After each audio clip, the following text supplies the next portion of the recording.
bersama dan kebajikan. Yang terhormat Bapak Dermawan Napitupulu, STM Komisi IQNR, CTBN ST selaku pemateri kita pada webinar hari ini. Yang kami hormati seluruh peserta, saya ucapkan selamat bergabung pada webinar hari ini. Pertama-tama, marilah kita ucapkan puji dan syukur kehadirat Tuhan Yang Maha Esa, karenanya kita bisa bertemu secara online dalam webinar Miltalk seri ke-13 yang diadakan oleh Sada Utama Indonesia dengan tema mendeteksi artikel yang berasal dari ChatGPT atau OpenAI. Sebelum webinar hari ini dimulai, izinkan saya memperkenalkan diri terlebih dahulu. Saya Desgita Akil Saputri sebagai Master of Ceremony pada acara hari ini. Kepada seluruh peserta hari ini, diharapkan untuk dapat mengaktifkan video selama webinar, dilaksanakan jika tidak ada kendala agar kegiatan berjalan lebih kondusif.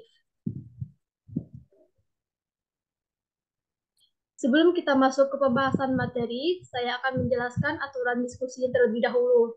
Penyampaian materi akan disampaikan selama 60 menit dan akan dilanjutkan dengan sesi tanya-jawab selama 20 menit. Kepada seluruh peserta, jika ada yang ingin ditanyakan, bisa mengirimkan pertanyaan di kolom chat Zoom atau bisa bertanya secara langsung dengan menggunakan fitur raise hand.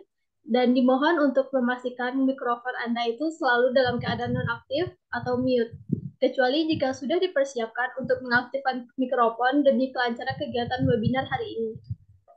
Acara selanjutnya yaitu pemaparan materi webinar yang akan disampaikan oleh Bapak Dermawan Napitupulu. Sebelum kita masuk ke pembahasan materi, saya akan membacakan CV dari Bapak Dermawan Napitupulu.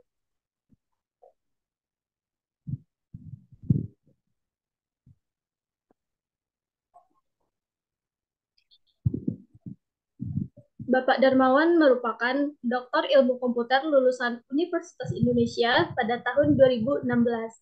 Beliau telah menerbitkan 85 dokumen di Scopus dengan indeks Scopus sebanyak 16 dan jumlah citasi sebanyak 740.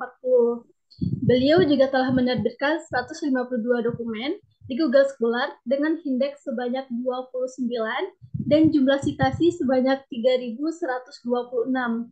Nah, saat ini beliau merupakan dosen magister ilmu komputer di Universitas Budi Luhur sejak tahun 2018 dan telah menjadi peneliti media di LIPI BRIN sejak tahun 2021 hingga sekarang. Selain itu, beliau juga merupakan reviewer jurnal Scopus dan Web of Science di Q1 dan Q2. Beliau juga merupakan founder dari Sada Utama Indonesia yang bergerak di bidang training dan konsultan sejak tahun 2019 hingga sekarang. Beliau memiliki prestasi yang sangat membanggakan dengan memenangkan hibah penelitian dikti berturut-turut sejak tahun 2015 hingga 2020 dan tahun 2022. Dan di tahun 2022 lalu, beliau mendapatkan Sertifikat Internasional Peneliti Kuantitatif Kuantum atau CIQNR, serta mendapatkan National Certified Trainer atau CTBNSP. Baiklah, para peserta sudah tidak sabar nih mendengarkan materi dari narasumber kita. Kepada Bapak Darmawan Napitupulu, dipersilahkan. Ya, Mbak Gita, terima kasih. Assalamualaikum warahmatullahi wabarakatuh. Selamat malam, Bapak Ibu. Salam sejahtera untuk kita semua. Suara saya apakah masih jelas, Bapak Ibu? Saya izin share screen ya, Bapak Ibu. Oke. Tema webinar diskusi kita pada malam hari ini ya, topik mungkin yang diangkat seputar sekarang yang mungkin sudah tidak asing lagi Bapak Ibu mendengar ya, dan mungkin sudah menggunakan ya, bahkan memanfaatkannya untuk berbagai hal ya, baik untuk pendidikan ya, bahkan bidang kesehatan, bisnis dan sebagainya gitu ya. Di berbagai bidang ya, ChatGPT ya atau OpenAI ini sudah masuk ke berbagai lini atau aspek ya kehidupan kita, dan ini tidak bisa kita hindari Bapak Ibu ya. Jadi perkembangan teknologi itu saya sepakat, tadi saya diskusi sedikit dengan Pak Ruli ya, bahwa teknologi itu tidak bisa kita hindari. Kita berhadapan dengan dua pilihan gitu. Kalau kita eh, ikut atau menggunakan teknologi itu, ya, atau kita akan tertinggal gitu, ya. Kalau kita tidak menggunakan atau mengikuti teknologi, suatu teknologi. Nah, itu sebuah keniscayaan menurut saya gitu ya. Jadi itu saya kira prinsip yang harus atau kondisi yang harus kita eh, pahami dulu. Jadi di sini saya pada malam hari ini mungkin ingin apa ya, mungkin hanya sekedar atau sharing atau apa namanya merefresh ya, atau mungkin Bapak Ibu kemarin juga banyak yang menanyakan ke saya, Pak, apa sih ChatGPT gitu ya, bagaimana caranya memanfaatkannya atau memaksimalkannya gitu ya. Dan peserta alumni kita banyak yang juga yang menanyakan hal tersebut gitu ya. Makanya coba kita apa namanya angkat topik itu, tema itu ya dalam webinar kita pada malam hari ini gitu ya. Jadi ini santai aja Bapak Ibu, kita diskusi atau sharing, berbagi. Bapak Ibu mungkin yang sudah lebih tahu dari sini, yang lebih advance mungkin ya, monggo nanti kita silakan memberikan ide-ide, masukan-masukan gitu ya. Nah, ini hanya mungkin sebagai pengantar saja karena banyak juga yang bahkan belum pernah gitu ya memanfaatkan ChatGPT ini gitu ya. Dan ini eh, cukup disayangkan. Jadi saya tidak hanya membahas bagaimana mendeteksi artikel gitu ya dari ChatGPT ya. Walaupun ini menurut saya isu yang eh, hangat saat ini gitu ya, atau isu yang seksi bisa dibilang karena begitu boomingnya ChatGPT, tetapi di satu sisi punya dampak atau implikasi yang negatif juga gitu ya, terutama bagi kita ya di dunia akademik gitu ya. Nah, tapi nanti saya akan mulai membahas secara umum dulu gitu ya, mulai dari apa itu AI, kemudian apa itu ChatGPT gitu ya, cara kerjanya dan sebagainya. Jadi tadi terima kasih sudah diperkenalkan oleh Mbak Gita ya. Nama saya Darmawan Abitupulu, saya founder dari Sada Consultant ini dan juga sebagai peneliti senior di BRIN ya, Badan Riset dan Inovasi Nasional, reviewer di jurnal internasional tadi ya disebutkan, karena sehari-hari meneliti Bapak Ibu ya, peneliti dan juga dosen gitu ya di kampus. Oke, saya langsung aja. Eh, kita mungkin mesti tahu dulu bagaimana sih pendekatan eh, AI itu ya, bagaimana AI itu dikembangkan sebenarnya ya. Kalau kita lihat eh, berbagai aspek di sini atau eh, bisa dikatakan bidang atau apa perspektif atau ilmu ya. Di sini ada machine learning, eh, ada NLP ya, ada deep learning, kemudian ada robotik, ada computer vision, neural network dan sebagainya gitu ya. Nah, utamanya sih AI ini menggunakan machine learning gitu ya. Jadi machine learning adalah teknik yang memungkinkan mesin itu untuk eh, mendevelop pengetahuan gitu ya, dari data yang ada gitu ya. Jadi selama ini kan isunya data itu besar ya, big data ya, data isi kita kenal istilah big data, tapi data itu tidak tidak atau jarang diolah atau digali gitu ya, pengetahuan atau insight gitu ya yang terdapat atau tersembunyi dari dalam data tersebut gitu ya. Jadi machine learning ini saya kira sudah banyak sekali yang memanfaatkan ya untuk banyak hal ya. Misalnya kita ingin memprediksi gitu ya, misalnya di kampus ya, memprediksi tingkat kelulusan mahasiswa ya dan sebagainya. Jadi ketahuan mungkin dari awal gitu ya, ini mahasiswa yang bermasalah atau yang tidak gitu misalnya. Jadi banyak sekali pemanfaatan ini ya, misalnya di e-commerce ya, kita melihat apa kecenderungan orang berbelanja dan sebagainya, sehingga kita bisa memberikan rekomendasi dan produk-produk apa yang harus dibeli ya dan sebagainya. Jadi kita menggali atau memanfaatkan data yang besar itu ya, eh, untuk menciptakan atau menghasilkan pengetahuan baru gitu. Nah, dan juga ada NLP. Jadi AI ini menggunakan NLP karena eh, seperti ChatGPT ya, bisa menyerupai atau menghasilkan bahasa yang mirip dengan bahasa manusia gitu ya. Dan dia bisa memahami gitu ya, memahami bahasa seperti kita gitu ya, bahasa yang kita gunakan sehari-hari begitu.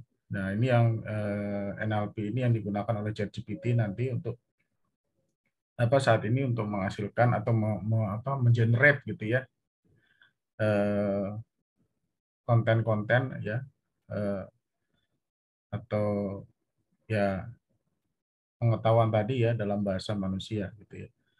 Nah, sedangkan deep learning ini adalah metode machine learning yang lebih apa bisa dibilang lebih dalam lagi gitu ya, lebih eh, advance lagi ya. Ini yang menggunakan jaringan neural ya, sehingga bisa mengenali suara maupun gambar ya. Dan deep learning ini misalnya sudah digunakan di aplikasi handphone kita, misalnya Google Assistant misalnya ya, mungkin Bapak Ibu sudah pernah atau sering menggunakannya gitu ya. Kemudian robotik ya, teknologi yang menggabungkan kecerdasan buatan dengan robot melakukan tugas-tugas yang kompleks dan sebagainya. Tapi tiga yang di atas inilah sebenarnya nanti yang dimanfaatkan oleh ChatGPT gitu ya. Eh, nah, di satu sisi gitu ya, begitu besar sebenarnya potensi ChatGPT ini, Bapak Ibu ya, di berbagai bidang tadi yang kita bahas, gitu ya. Eh, Kenapa? Karena ChatGPT ini kan menurut saya berbeda dengan Google gitu ya. Kalau kita googling gitu ya, kita akan mendapatkan data maupun informasi ya, yang mungkin sifatnya parsial gitu ya. Nah, kalau ChatGPT kan kita disuguhkan dengan pengetahuan yang sudah terangkum gitu ya, dari berbagai informasi yang ada gitu ya. Jadi yang diberikan adalah knowledge gitu ya. Hanya memang sayangnya saat ini memang ini masih berkembang gitu ya. AI atau ChatGPT ini gitu ya. Proses pengembangan sekarang juga membutuhkan proses pengembangan ChatGPT ini atau AI ini membutuhkan resource yang sangat besar gitu ya. Membutuhkan biaya dan fasilitas yang besar sehingga belum sepenuhnya pengetahuan atau informasi yang dihasilkan ini sudah eh, apa namanya mendekati akurasi yang tinggi begitu ya. Nah, itu salah satu mungkin eh, isu atau kelemahan daripada ChatGPT gitu ya. Jadi informasi atau pengetahuannya nampaknya relevan gitu, masuk akal yang diberikan oleh ChatGPT ya, tapi dari segi keakuratan ini masih belum gitu ya. Nah, tetapi maksudnya Elon Musk ini gitu ya, ChatGPT ini bisa disalahgunakan gitu ya, untuk hal-hal yang di luar eh, nalar kita. Misalnya kita ingin menghasilkan informasi yang yang menyesatkan misalnya gitu ya.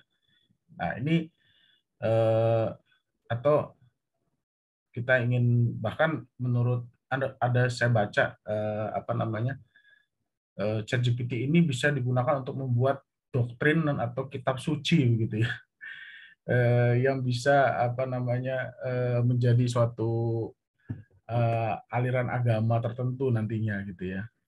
dengan adanya ChatGPT ini. Jadi konsekuensi-konsekuensi yang dihasilkan ini memang sangat tidak diinginkan gitu ya.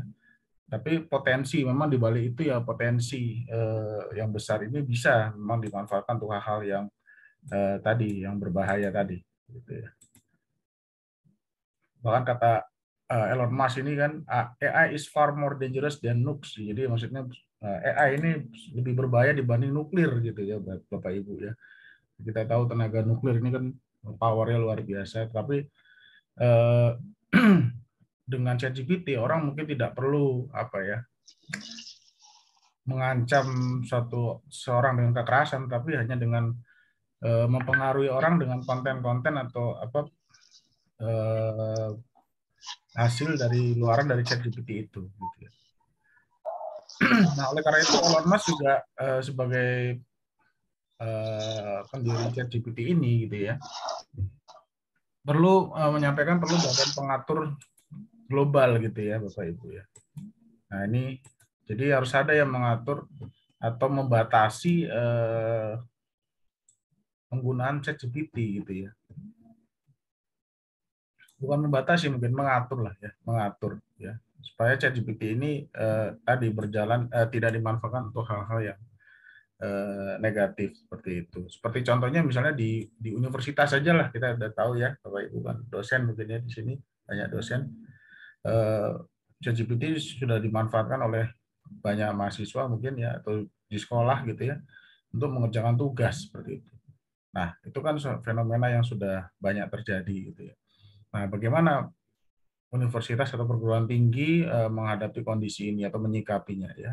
Tentunya perlu ada regulasi atau pengaturan ya baik di tingkat universitas bahkan di nasional ya bahkan ya. Nah, ini juga menurut Harari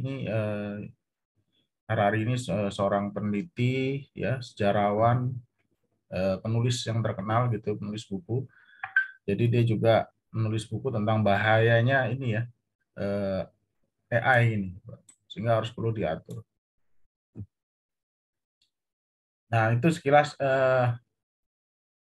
tentang apa namanya ChatGPT ini ya nanti kita akan bahas lebih lagi. Jadi ChatGPT itu apa ya ChatGPT atau singkatan dari Generative Pre-training Transformer itu ya. Jadi dengan teknologi transformer ya atau teknologi pemrosesan bahasa alami ya NLP ya yang dikembangkan oleh OpenAI gitu ya. Teknologi ini dirancang untuk menghasilkan percakapan yang mirip dengan tadi ya manusia sebagai respon terhadap input pengguna ya. Nah, ya ini jadi teknologi ini apa namanya sifatnya dua arah gitu Bapak Ibu ya. Jadi jawaban yang diberikan oleh ChatGPT ini adalah atau respon yang diberikan itu tergantung pada input yang kita berikan gitu ya. Semakin baik input kita ya, semakin detail maka responnya pun juga akan semakin baik pula. Nah, teknologi ini menggunakan algoritma pembelajaran mendalam tadi sudah kita sampaikan ya dan menghasilkan respon yang terdengar alami. Oke, tadi kita sudah bahas ya. Jadi teknologi ini sudah digunakan membuat tadi ya Google Assistant misalnya ya, chatbot dan lain-lain. Ya, ini mungkin saya ambil definisi yang sederhana saja Bapak Ibu ya. Jadi ChatGPT adalah tadi chatbot ya, perangkat berbasis AI. User awalnya memberikan perintah ya atau komen atau instruksi kepada ChatGPT melalui kolom chat gitu ya. Di web ChatGPT, perintah yang diinput oleh user akan diolah oleh ChatGPT dengan algoritma yang dimilikinya serta database yang telah dimasukkan oleh tim di OpenAI. Jadi sekali lagi ChatGPT ini punya keterbatasan walaupun dia punya pengetahuan yang terbilang luas gitu ya. Tapi tetap saja database yang dimilikinya ini ya apa pengetahuan yang dihasilkan ini sangat tergantung pada banyaknya database yang dimiliki oleh OpenAI ya. Untuk ChatGPT 3 kalau tidak salah, jadi ChatGPT ini adalah sistem yang di training begitu, dilatih Bapak Ibu untuk memahami data atau bahasa dalam human, bahasa manusia tadi ya. Nah, kalau untuk ChatGPT 3 itu misalnya dia dilatih dengan 600 juta 600 gigabyte ya, 600 gigabyte atau sekitar 600 kalau tidak salah ya. Bahkan kalau ChatGPT yang baru lebih ya mungkin ya. Itu yang versi Harus ada 3. titik kecil ayah di bawah.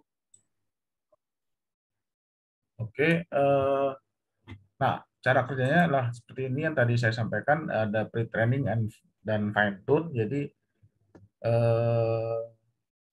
ChatGPT mempelajari tadi jutaan dokumen teks ya,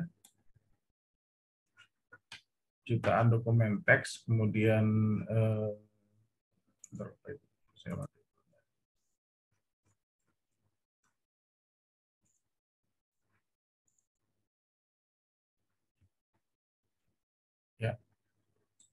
ya, tadi 600 gigabyte tadi ya,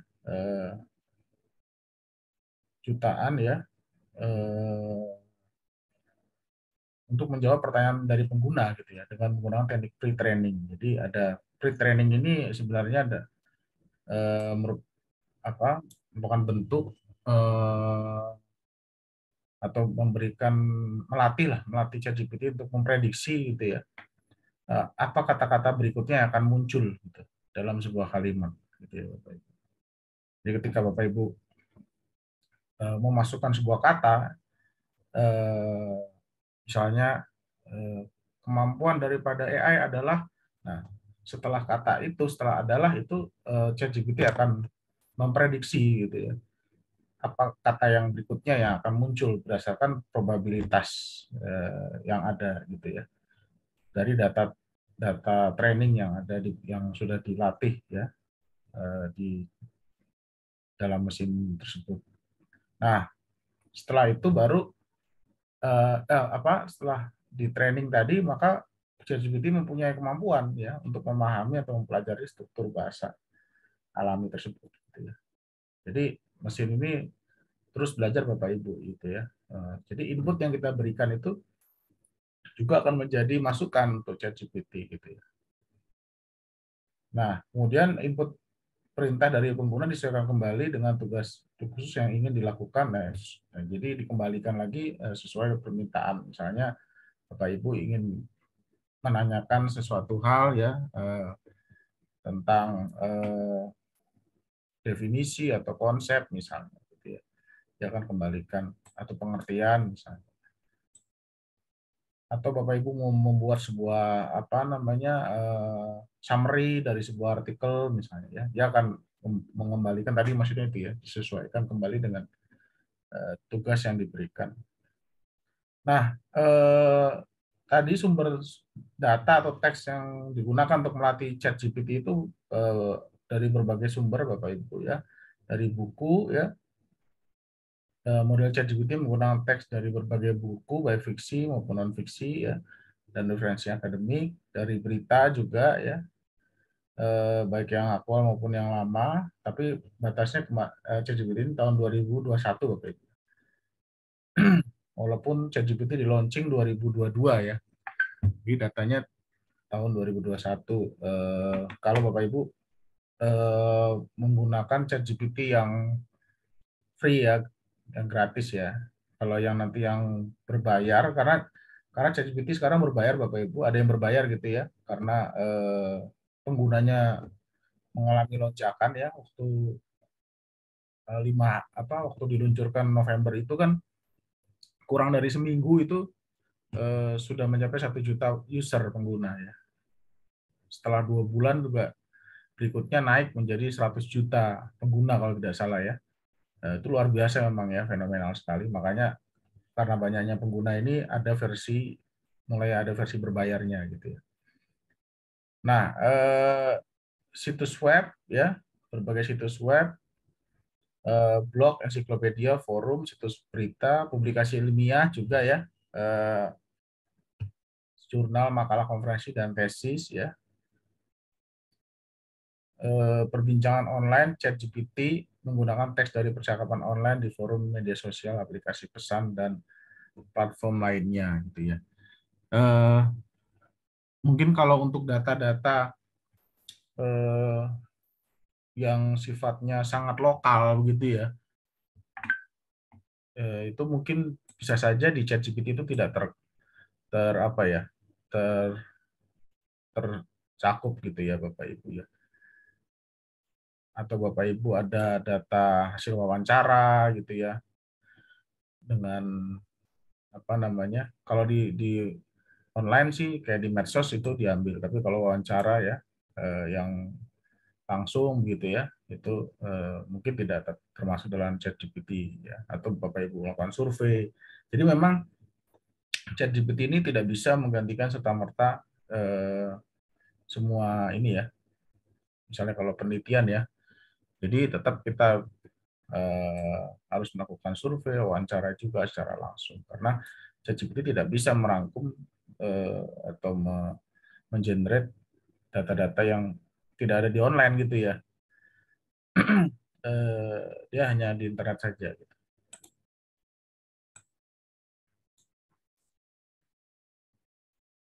Nah, ini yang tadi saya sampaikan bahwa ChatGPT ini perkembangannya kurang dari seminggu tadi ya, 5 hari bahkan ya. Ini ChatGPT sudah nyampe 1 juta pengguna. Padahal kalau kita lihat Twitter aja butuh waktu 2 tahun begitu ya, untuk sampai 1 juta, Facebook 10 bulan. Jadi luar biasa. Bahkan setelah 2 bulan, kalau nggak salah naik jadi 100 juta ya. Jadi bulan November ini diluncurkan 2022, Januari 2023 itu tembus 100 juta user gitu. Nah, Aprilnya itu sudah sampai 1,8 miliar ya. Jadi perkembangannya sangat dahsyat Bapak Ibu. Jadi kalau kita tidak memanfaatkan ini, kita akan ketinggalan. Karena banyak perusahaan ya, terutama ya di Amerika, ini contohnya pengguna terbesar kan di Amerika. Jadi pengguna Amerika itu perusahaan banyak mengembangkan layanan-layanan yang berbasis AI ya. Makanya penggunanya sangat besar di Amerika. Nah, ini Bapak Ibu kalau mungkin yang belum pernah mengakses ChatGPT, ini Bapak Ibu bisa ada link di sini yang kami sediakan ya, https://openai.com/chat ya. Nanti Bapak Ibu tinggal simply sign up aja, daftar gitu ya. Lalu memasukkan email ya, seperti daftar email gitu ya.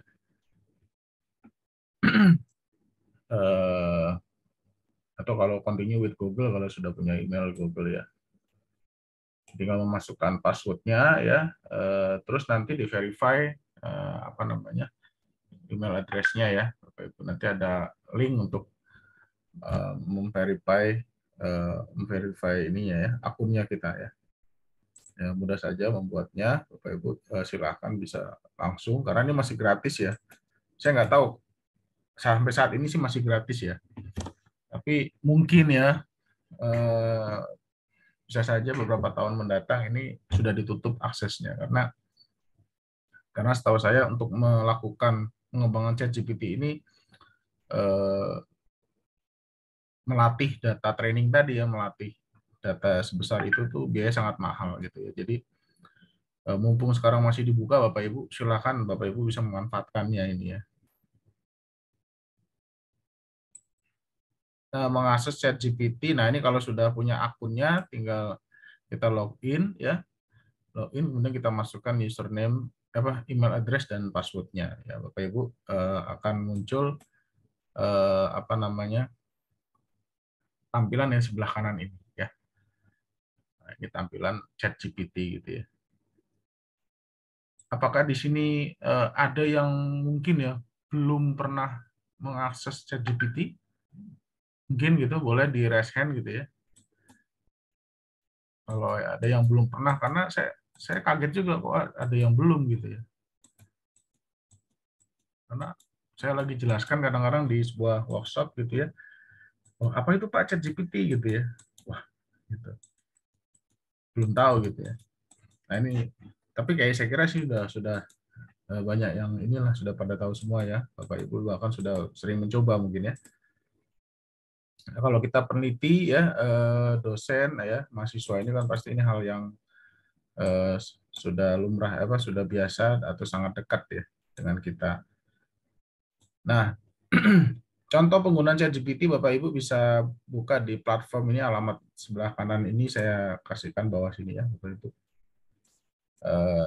Apa aja sih ChatGPT di penggunaannya gitu ya? Ada banyak sekali ya Bapak Ibu. Di sini ada Q&A ya, kita question answer ya, kita menanyakan suatu hal gitu ya. Mulai dari hal-hal sederhana gitu ya Bapak Ibu. Siapa presiden Indonesia gitu ya tahun 90 misalnya. Ya, itu hal sederhana itu selama masih ada dalam database-nya ya, dalam hal ini 2021 ke belakang ya. Itu bisa dijawab oleh Q&A, atau mungkin ada juga yang hal-hal yang mungkin dia belum paham gitu ya. Itu bisa terjadi gitu ya. Nah, jadi istilah-istilah mungkin yang ini yang sangat jarang mungkin ya, tapi saya belum pernah mengalami ya. Tapi kalau di sini ada beberapa contoh gitu ya. ChatGPT sebentar ya. Saya buka dulu.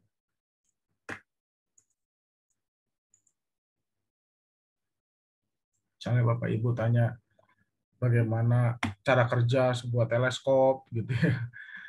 Itu Q&A ya. Jadi masuknya Bapak Ibu bisa bertanya gitu ya. Tadi siapa presiden Indonesia gitu ya, atau presiden Amerika ya tahun 55 misalnya. Terus kemudian Bapak Ibu juga bisa mendalami gitu ya.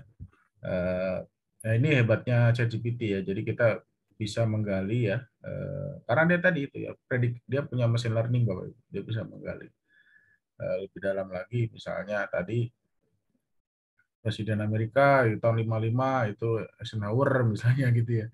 Dan dari mana nih partainya dia gitu kan. Dia akan jawab Partai Republik dan sebagainya. Jadi kita bisa Q&A gitu ya. Nah, kemudian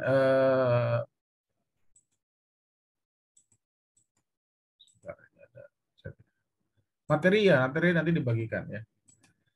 Kemudian ada grammar correction, ini mungkin nggak semua saya bahas ya Bapak Ibu. Nanti Bapak Ibu bisa cek di apa di link yang ada di sini ya. Grammar correction ini nah ini yang hebatnya, seperti Bapak Ibu kalau teman-teman sering pakai Grammarly gitu ya software ya,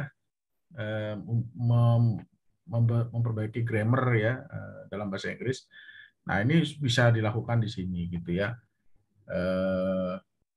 Misalnya tolong koreksi bahasa Inggris berikut ya misalnya ya. Nah, itu bisa dilakukan dengan cepat oleh ChatGPT ya. Terus jadi Bapak Ibu mungkin ya ini salah satu tool ya, mungkin saya belum pernah terus terang membandingkan Grammarly dengan ini ya. Maksudnya dari segi, kalau dari segi apa namanya fasilitas itu ya lebih banyak Grammarly karena dia ada eh, melihat skor apa, menghasilkan skor keterbacaan dan sebagainya gitu ya. Tapi ini juga bisa digunakan. Lalu yang lainnya juga ya, Bapak Ibu, apalagi ya di sini ya. Saya lihat lagi. Summarize ya, summarize ini tadi membuat kesimpulan. Misalnya Bapak Ibu punya sebuah teks gitu yang panjang gitu ya, tinggal dimasukkan aja. Bahkan kesimpulannya untuk second grade untuk second grade student ya. Ini untuk siswa tingkat 2 gitu ya. Kelas 2. Jadi sederhana sekali bisa gitu ya. Atau nggak usah second grade ya, summarizing saja ya, membuat kesimpulan dari sebuah teks atau buku ya, atau artikel itu bisa. kemudian dan lain-lain sebagainya ya Bapak Ibu, apalagi di sini ya Bapak Ibu bisa lihat membuat program ya, kalau Bapak Ibu programming ya, programmer ya, itu buat program Java, kemudian saya juga di IT ya, membuat program Python dan sebagainya gitu ya, itu bisa dengan mudah gitu. Makanya kadang-kadang buat soal programming juga sekarang mahasiswa sekarang mudah gitu ya untuk bisa menjawab soal-soal tersebut. Kemudian apalagi di sini Bapak Ibu bisa lihat misalnya essay outline ya, essay outline gitu ya. Di sini ada yang nggak kelihatan di sini. Tadi saya baca essay outline. Jadi membuat outline atau kerangka dari sebuah essay atau artikel atau buku gitu ya, itu sangat mudah di sini ya Bapak Ibu ya, dengan ChatGPT. Oke Bapak Ibu nanti bisa coba ya. Nah, beberapa, misalnya ini contoh saja Bapak Ibu ya. Intinya kita bisa menggali ya sedalam-dalamnya gitu ya informasi atau pengetahuan yang diberikan oleh ChatGPT gitu ya. Jadi bisa awalnya ini bisa sebatas mencari ide gitu ya, itu boleh memungkinkan. Tapi saya jangan sampai hanya sebatas ide, tapi kita bisa menggali lebih dalam gitu ya. Kalau untuk teman-teman dosen peneliti ya mungkin seperti itu ya, lebih ke pemanfaatannya. Bahkan menganalisa ya, menganalisa, menginterpretasi ya suatu data gitu ya, dan sampai menarik kesimpulan gitu ya. Makanya kadang-kadang ini ChatGPT ini bisa nih menggantikan sebuah penelitian gitu ya. Karena dari awal mencari konsep, ide gitu ya, permasalahan ya, bahkan literatur ya. Nah, hanya literaturnya nanti memang saya sampaikan di awal tadi belum akurat ya, belum begitu bagus ya. Tapi itu referensinya maksud saya ya. Tapi kalau pembuatan literaturnya itu masih bisa dilakukan gitu ya. Nah, itu yang menjadi kadang-kadang momok ya. Oh, ini penelitian ini kayaknya bisa nih, peneliti bisa digantikan oleh ChatGPT nih gitu ya. Saya juga seorang peneliti, dosen juga merasakan wah ini ke depan ini bisa jangan-jangan seperti ini. Nah, itu kita harus lihat dulu ya Bapak Ibu. Tapi ternyata nanti saya bahas ada hal-hal yang tidak bisa kita digantikan oleh ChatGPT gitu ya. Nah, ini misalnya saya buatlah apa esai tentang customer relationship management gitu ya, Bapak Ibu. Ini saya buat seperti itu misalnya sepanjang 700 kata ya. Jadi kita memberikan perintah atau instruksi yang cukup detail ya, 700 kata. Jadi panjang apa jelas gitu ya. Nah, kita bisa membuat esai ya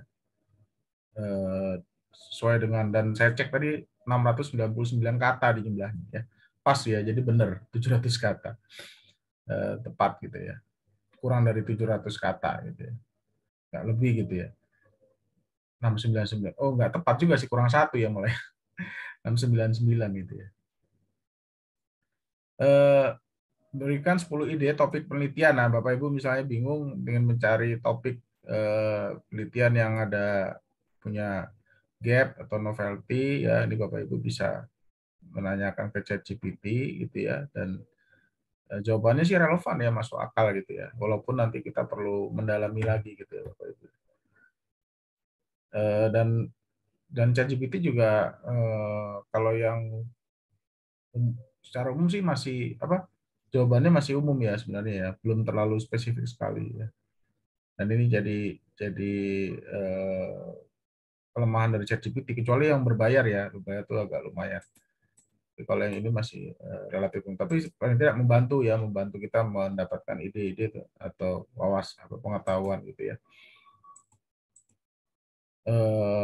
Untuk melakukan suatu apa riset ya, kalau untuk teman-teman dosen ya, peneliti ya, mahasiswa, untuk menemukan melakukan suatu penemuan-penemuan baru gitu ya. Nah, ChatGPT juga bisa memparafrase tadi ya. Oh, saya belum sampaikan tadi ya. Bisa melakukan parafrase. Jadi Bapak Ibu yang biasa menggunakan apa, misalnya Quillbot gitu ya, ini bisa melakukan parafrase dengan ini ya. Nah, saya nanti akan tunjukkan hasilnya bagaimana sebelum dan sesudah diparafrase gitu ya. Kemudian, nah ketika saya minta 5 referensi gitu ya, artikel ya dari tulisan yang tadi di atas ini, yang esai tadi gitu ya, diberikan 5 ya, tapi setelah kita cek ternyata sumbernya ada yang tidak akurat. Nah, tadi yang saya sampaikan ya. Jadi ada beberapa yang memang belum akurat sumbernya, referensinya. Tapi ChatGPT juga menyampaikan ya bahwa dia tidak memiliki akses. Nah, saya juga penasaran gitu ya. Mungkin karena aksesnya berbayar dan sebagainya gitu ya. Jadi dia tidak punya akses langsung ke eh, jurnal-jurnal tertentu gitu ya. Walaupun dia kok bisa menyampaikan ini gitu ya, yang kurang tepat gitu ya. Jadi malah dikatakan untuk referensi saya berikan sebelumnya adalah contoh umum yang relevan dengan topik CRM, nih Customer Relationship Management, saya ambil contoh aja. Untuk mendapatkan artikel yang spesifik disarankan untuk menggunakan basis data seperti Google Scholar, Triple Explore, ACM Digital. Dengan mencari judul artikel telah sebutkan, Anda mungkin dapat menemukan. Jadi mungkin dia belum punya akses karena ini berbayar dan sebagainya mungkin ya, Bapak Ibu.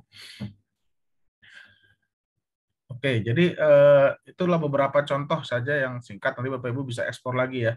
Ada banyak sekali nih ya fitur atau penggunaan dari ChatGPT yang bisa dicoba ya Bapak Ibu. Jadi ChatGPT bisa menjawab secara singkat maupun mendalam tergantung dari pertanyaan kita. Jadi kita bisa menggali ya lebih dalam lagi gitu ya kebenaran daripada informasi atau pengetahuan yang disampaikan ChatGPT. Jadi kita jangan langsung percaya gitu Bapak Ibu ya. Karena secara sekilas mungkin kalau kita yang sering pakai ChatGPT gitu tuh secara sekilas ChatGPT memberikan informasi yang masuk akal, relevan, tapi belum tentu akurat. Nah, itu ya. Kata kuncinya itu Bapak Ibu. Jadi kita harus juga kritis ya dalam menggunakan ChatGPT ini ya. Karena dia apa tergantung pada database atau data yang dilatih tadi gitu, data trainingnya. Dan tentunya kalau sudah luar data besar sekali ya ini mungkin ya ada suatu ini ya, ada suatu teori kalau datanya bagus maka ya akurat gitu ya. Tapi teori itu menurut saya belum belum belum bisa divalidasi sepenuhnya ya, karena pada kenyataannya walaupun datanya sudah sangat bagus ya, tetap akurasi itu eh, belum bisa mencapai yang diinginkan gitu ya. Nah itu kalau di dunia IT atau komputer ya di tempat yang saya geluti ya, memang semuanya tergantung pada data kita ya. Makanya data itu ada istilah garbage in, garbage out gitu ya. Apalagi kalau big data ini ya datanya harus besar gitu ya. Kalau datanya kecil ya terbatas juga nanti responnya. Nah, kemudian ChatGPT bisa memperlihatkan referensi dari artikel yang dibuatnya, namun referensi yang ditampilkan perlu dicek karena saat ini ChatGPT masih belum bagus atau akurat dalam hal referensi tadi yang saya sampaikan ya. Jadi saya udah tanya tuh sering kali ngecek referensinya banyak yang tidak ada gitu ya misalnya. Nah, ChatGPT perlu didampingi oleh tool-tool lain seperti Google atau jurnal ilmiah dan sebagainya ya untuk keperluan validasi jawaban ya. Jadi tetap kita harus compare dengan alat-alat lain ya dan pencarian untuk memvalidasi ya, memastikan bahwa jawaban ini benar apa tidak gitu ya.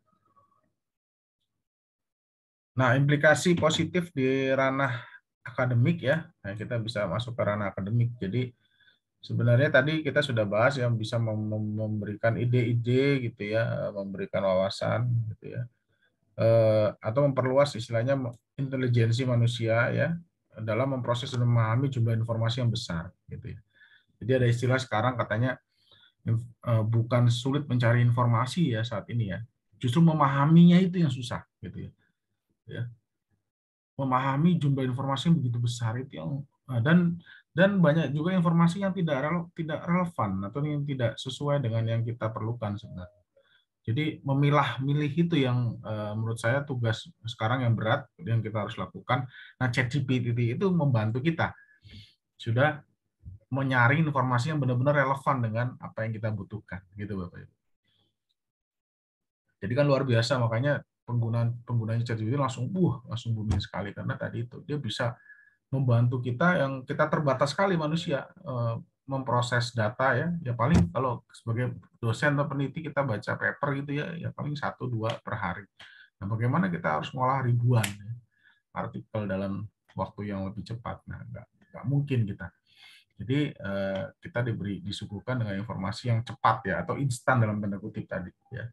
Tapi ya itu tadi akurasinya yang harus kita lihat karena sekali lagi respon ChatGPT tergantung dari data yang dimiliki. Kemudian ChatGPT menjadi sarana eksplorasi ide yang dapat diakses dengan mudah sehingga memantik ide penemuan baru dari riset ilmiah. Jadi saya melihat ya jawaban-jawaban dari ChatGPT ini sangat bagus ya menurut saya ya, sudah cukup bagus ya, bahkan sangat bagus ya, memberikan ide-ide yang bisa kita eksplor lagi gitu ya, kita kembangkan lagi untuk menjadi penelitian-penelitian selanjutnya gitu ya. Jadi kita bisa membuat semacam roadmap lah nanti ya, roadmap penelitian kita ya Bapak Ibu, ini buat dosen peneliti dan sebagainya ya, supaya nggak stuck ya, kita itu lagi yang diteliti ya. Jadi kadang-kadang kita hanya simply nambah variabel satu ya kan gitu ya, kadang-kadang hanya sebatas itu ya, tapi kita harusnya punya gambaran secara lebih luas lagi gitu ya, tentang ide-ide baru gitu ya Bapak Ibu. Nah, sedangkan implikasi ini banyak lagi sebenarnya implikasi positif Bapak Ibu. Saya hanya mengambil beberapa saja. Sedangkan implikasi negatif ya tadi yang saya sampaikan ya, mungkin ini tadi untuk mengerjakan tugas akademik dalam bentuk esai. Nah, makanya di banyak kampus sekarang saya lihat ya, bahkan di luar ya, itu sudah tidak lagi menggunakan online ya, sudah menggunakan kertas gitu ya. Dan soalnya pun bukan lagi ini ya apa namanya pilihan ganda dan apa namanya jelaskan konsep dan sebagainya, tapi sudah mungkin soal-soal analitik atau yang bentuk dalam bentuk gambar, diagram dan sebagainya. Jadi nah ini yang parahnya itu murid-murid atau siswa yang di kelas-kelas SMP, SMA juga sudah mulai begini ya, sudah mulai apa namanya ketagihan memanfaatkan ini teknologi yang istilahnya cepat saji. Nah, ini sebagai jalan pintas dalam mengerjakan tugas gitu ya.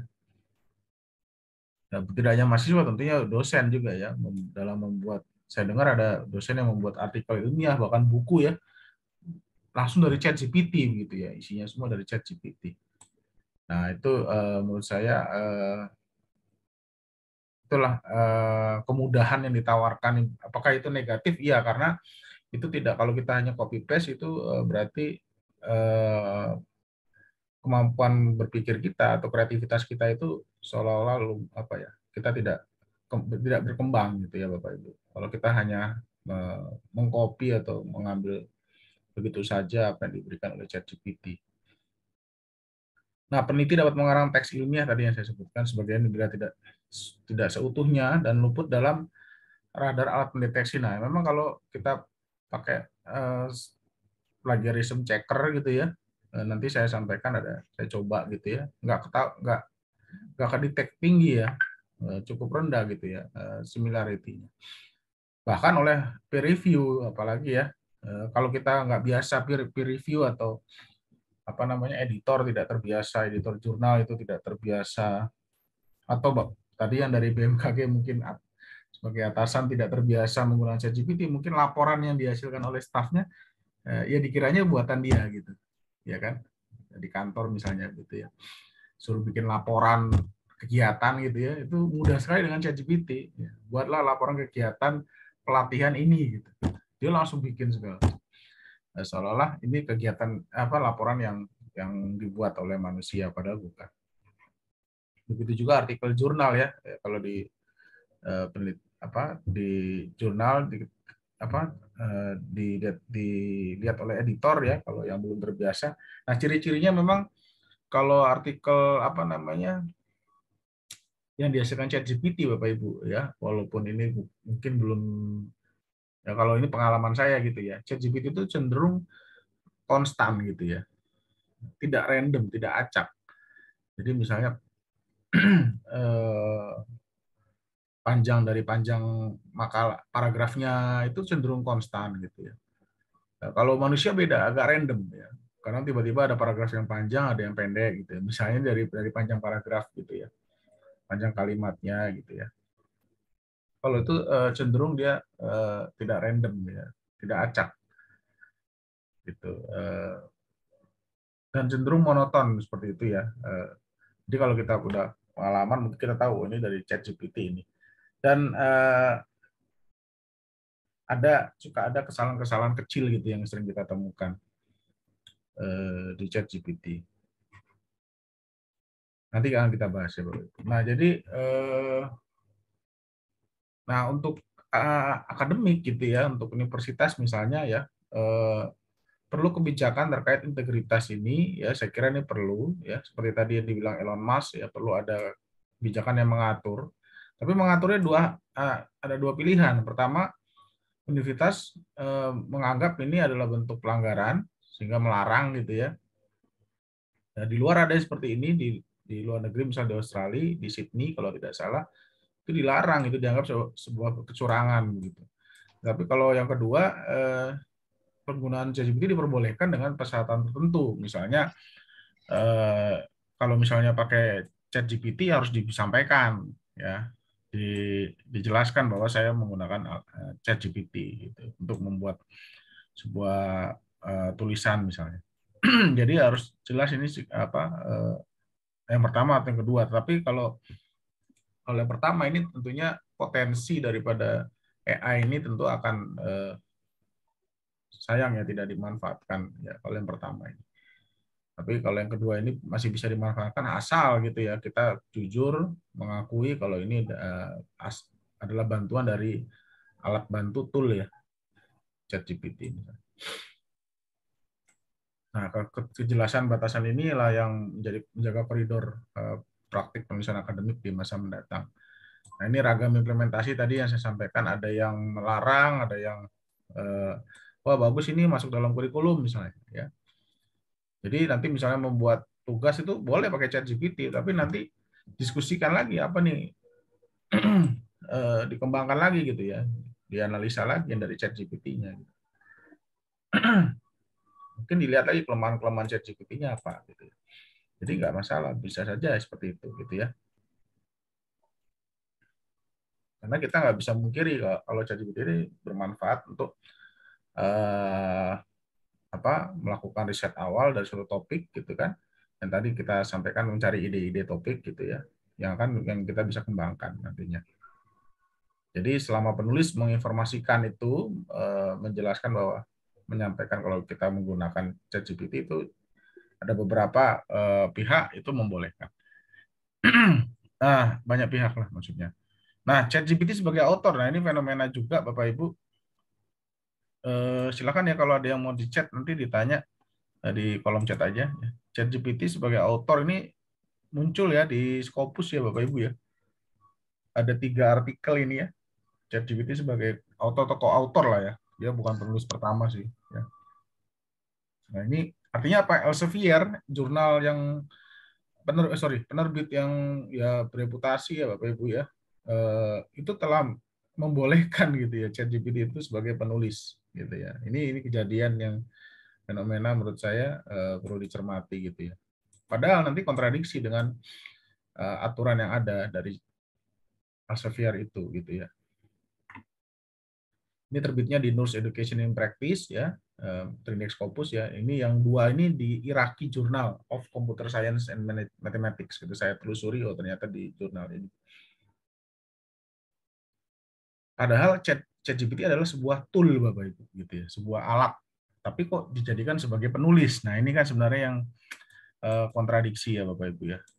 Kebiasaan kita kalau memang alat atau alat bantu misalnya ya, kalau di penelitian teman-teman kuantitatif ya, misalnya menggunakan SPSS ya, ada Smart PLS misalnya, ini yang kuantitatif ya, Listrel dan sebagainya, atau yang kualitatif pakai NVivo. Nah, itu biasanya kita sampaikan memang, tetapi bukan sebagai autor gitu ya.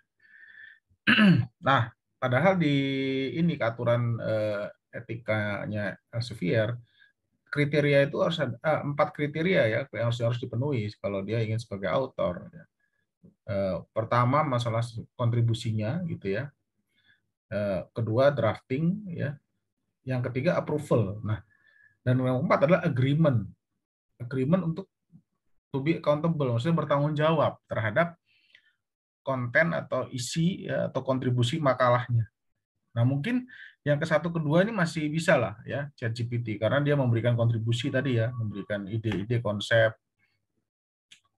desain dan sebagainya, analisis ya, sampai drafting ya, dia pun bisa mendraft sebuah artikel ya. Nah, tetapi ketika ketiga approval ini nggak mungkin ya. Dia ChatGPT diminta persetujuan untuk sebuah final version sebuah artikel, itu nggak mungkin dilakukan. Apalagi yang keempat, dia harus bertanggung jawab gitu ya. Nah, ini tidak mungkin. Jadi keempat dua ini nggak bisa dipenuhi. Jadi seharusnya ya empat ini yang harusnya bisa kalau sebagai autor ya. Jadi harusnya ChatGPT tidak boleh muncul sebagai autor karena dia tidak bisa bertanggung jawab terhadap apa yang dikerjakan oleh sebuah artikel makalah gitu ya. Kalau misalnya ada akibat-akibat yang dimunculkan di situ, ya nggak mungkin diminta pertanggungjawabannya. Nah, itu sebenarnya makanya di sini Nature ya, beberapa jurnal yang bereputasi seperti Springer itu sepakat gitu ya bahwa ChatGPT itu nggak bisa jadi tidak bisa diterima sebagai penulis karena tadi itu konsekuensi apapun tuh nggak bisa ChatGPT mengambil tanggung jawab gitu ya. Kedua, peneliti yang menggunakan alat bantu ChatGPT harus benar, tapi ChatGPT itu harus disampaikan kalau digunakan. Nah, itu ya. Tadi yang di awal tadi ya. Misalnya di bagian metode atau ucapan terima kasih. Kita bisa menyampaikan terima kasih pada ChatGPT. Karena dia membantu dalam penelitian kita, Bapak Ibu ya. Oke ya. Nah, ini Bapak Ibu bisa akses di Nature ya, jurnal Nature dikatakan di sini. Corresponding authors should be identified by charges. Nah, do not currently satisfy our authorship criteria. Jadi tidak memenuhi kriteria author ya. Jadi ChatGPT seperti itu. Nah, itu yang kemarin saya kira dapat Bapak Ibu mungkin mengikuti ya, ada seperti itu fenomenanya. Nah, kembali lagi ke sini ke poin ini, bagaimana mendeteksi artikel ChatGPT gitu ya. Karena kalau kita sebagai dosen paling nggak memeriksa lah gitu ya hasil kerjaan mahasiswanya gitu ya. Atau sebagai editor jurnal kita harus cek. Nah, biasanya kan kita pakai cek ini ya, plagiarism checker ini ya Bapak Ibu ya. Atau similarity checker ya. Nah, saya coba memasukkan esai tadi yang saya minta di awal tadi sini ya. Di awal tadi saya masukkan ke dalam Turnitin, itu ternyata rendah sekali Bapak Ibu ya. Itu Bapak Ibu sudah sering mencoba ya, atau pernah mencoba ya. Jadi yang ini saya coba saya cemplungkan di ini ya. Saya cemplungkan di Turnitin gitu ya.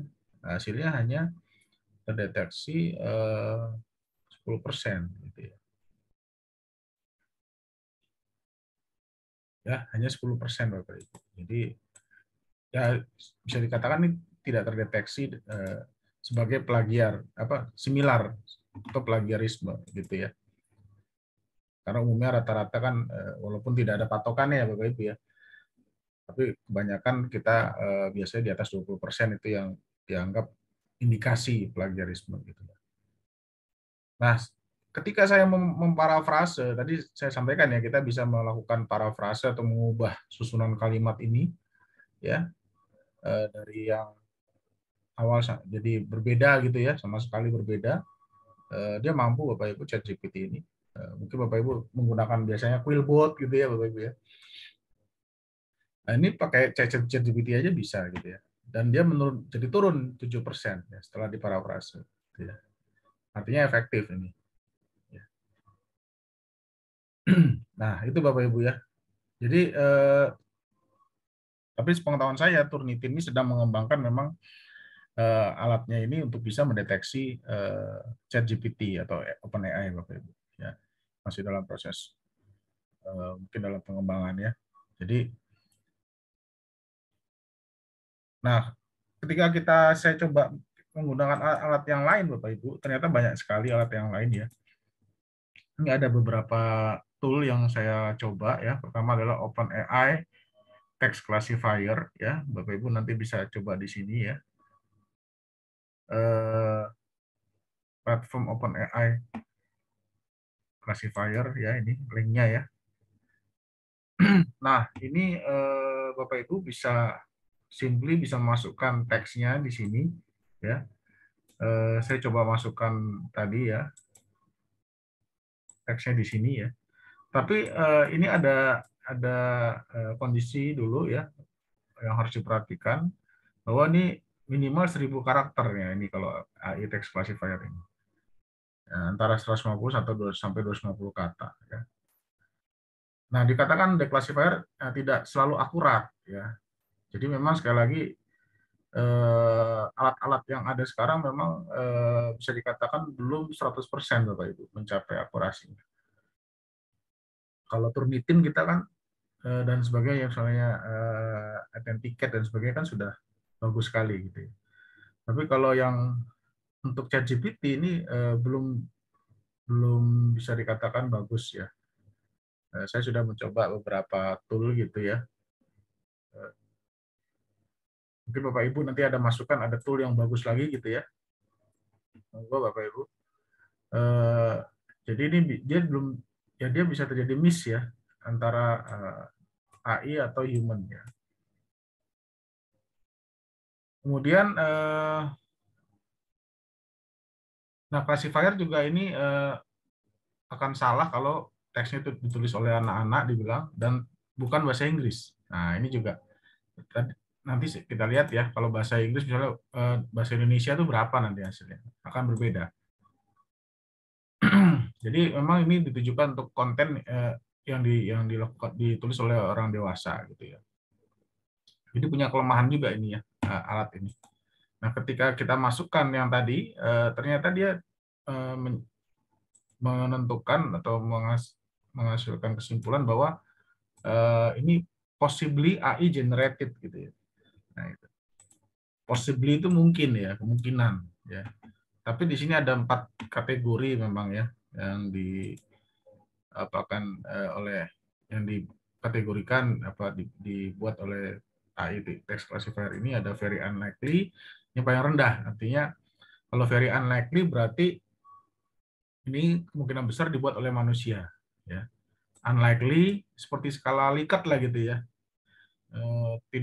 Sangat tidak mirip ya. Tidak mirip.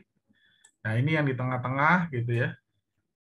Unclear, possibly mirip. Nah, ini yang baru ini sangat mirip. Nah, mungkin kira-kira seperti itu Bapak Ibu. Nah, ini masuknya di skala yang possibly lah.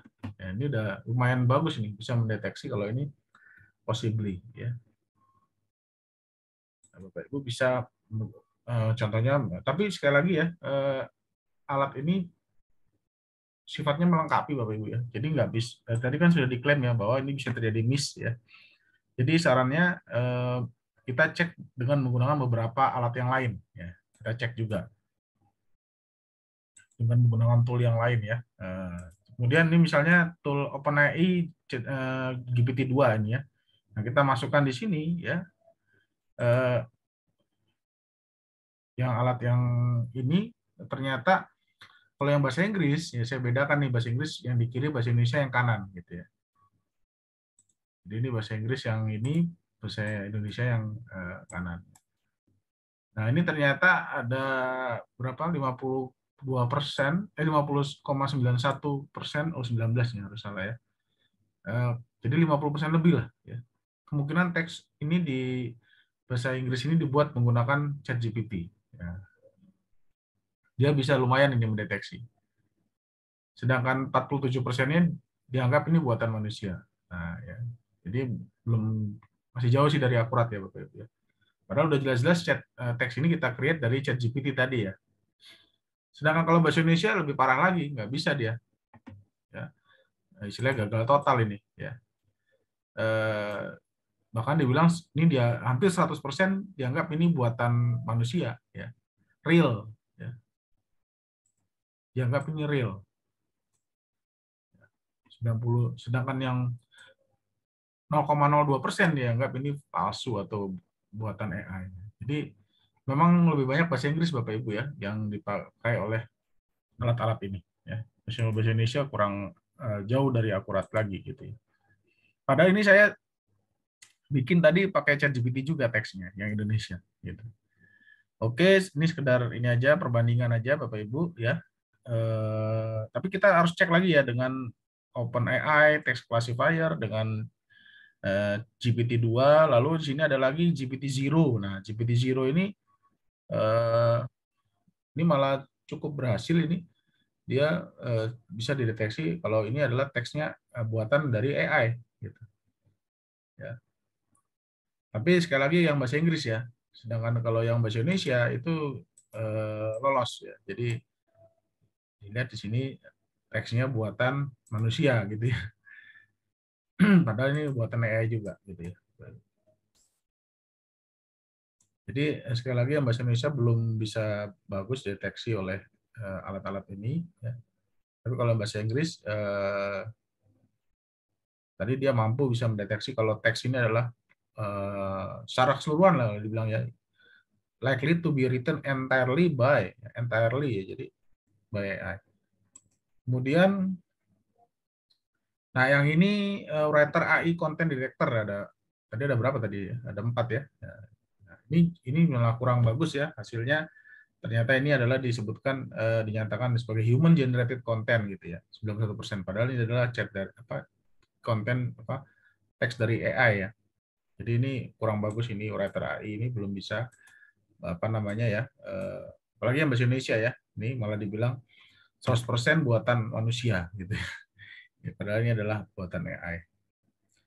Saya kira itu ya, mungkin nanti kita diskusi aja Bapak Ibu.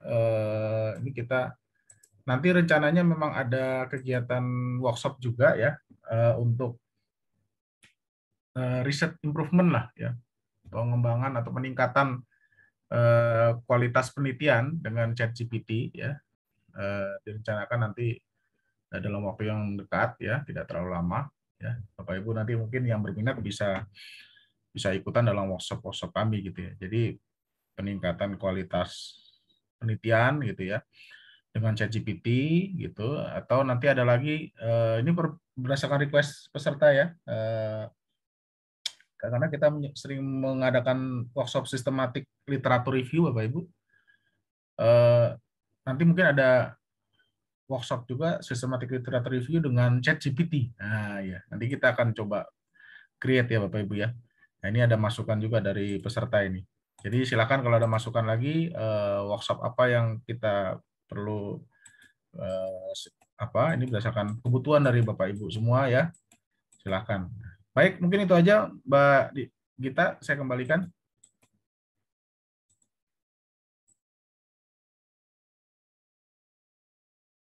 Kalau ada pertanyaan, boleh. Silakan langsung aja pakai ini ya. Langsung ngomong aja lah. Ya. Oke. Selamat malam Pak Darmawan Napitulu dan semua peserta. Boleh langsung bertanya ya Mbak Gita ya? Ya, Mas Effendi. Selamat malam. Dari mana Mas Effendi? Boleh tahu? Dari Magelang, Mbak. Universitasnya? Boleh. Dari Universitas Sarjana Wiyata, Taman Siswa. Oh, Taman Siswa, oke. Iya. Begini, Pak. Sebelum saya ada beberapa, mungkin satu pertanyaan, tetapi memang